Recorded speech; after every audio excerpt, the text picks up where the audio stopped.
안녕하세요. 황금아리 금동윤입니다. Housing Affordability. 적합한 주거 비용이 얼마라고 생각하세요? 지금 반포 레미안 84제곱미터에 30억이거든요. 강남이고 학군 좋고 새 아파트고 이런 걸 다 감안해도 과연 이게 적당한 가격일까요? 그리고 반대로 집값이 오르는 게 정말 문제일까요? 사실 대부분의 자유경제주의 선진국들은 전체 가구의 절반 이상이 주택 보유자들이에요. 대한민국도 마찬가지고요. 즉 상당히 많은 투표권자가 주택 소유자라는 거죠. 그래서 사실 정부도 부동산 가격을 무조건 낮추는 것보다 안정적으로 꾸준히 올리는 게 중요한 거예요. 실제로 여러분이 집주인이라면 내가 보유한 집값이 오르는 게 좋은 일이잖아요.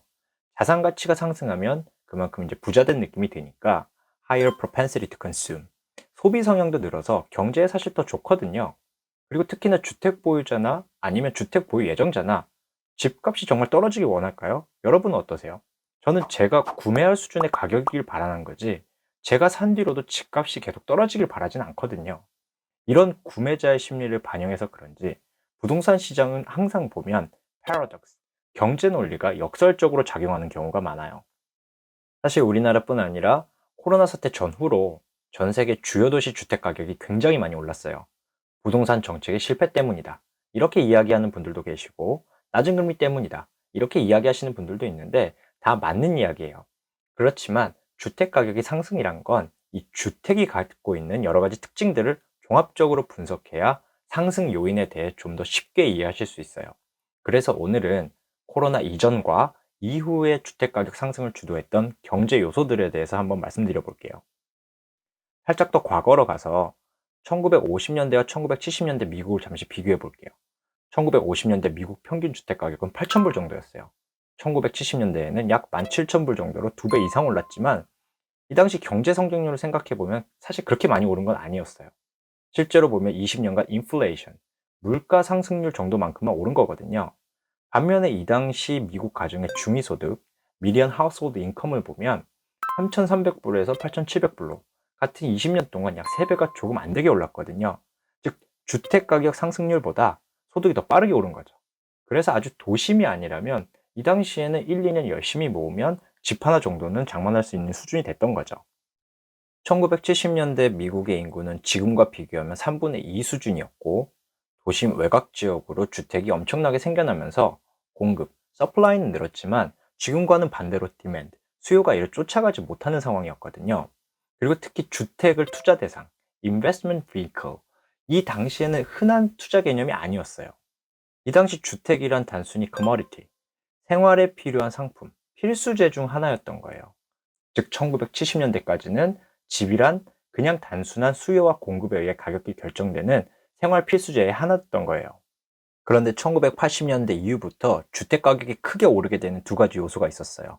첫 번째는 주택에 대한 커머디티라는 개념이 1980년대를 들어서며 인베스트먼트, 투자의 개념을 바뀐 거예요. 바로 이때 루이스 라니엘이라는 투자의 귀재가 등장했어요. 이 사람이 복수만기 모기지 담보부 채권, Collateralized Mortgage Obligation, CMO라는 투자 상품을 개발한 것으로 유명한데, 쉽게 설명하면 수백 수천 개의 부동산 담보 대출을 하나의 투자 상품인 채권으로 묶어서 투자자에게 판매한 거예요. 이 CMO가 바로 여러분이 흔히 알고 계시는 2008년 경제 위기를 불러온 서브프라임 모기지 사태를 이끈 주택을 담보로 한 투자 상품의 시초라고 생각하시면 돼요. 다른 말로 Mortgage Backed Securities, MBS라고 하죠. 사실 이 투자 상품이 매력적이었던 이유가 수십 년간 부동산 가격이 안정적으로 상승해 왔고, 거기에 담보대출이라는 신용의 보강, 그리고 투자 기간을 다양하게 설정할 수 있게끔 투자 상품을 개발한 점, 이런 여러 가지 부분들이 MBS의 투자 등급을 굉장히 좋은 것처럼 포장시켜 준 거죠.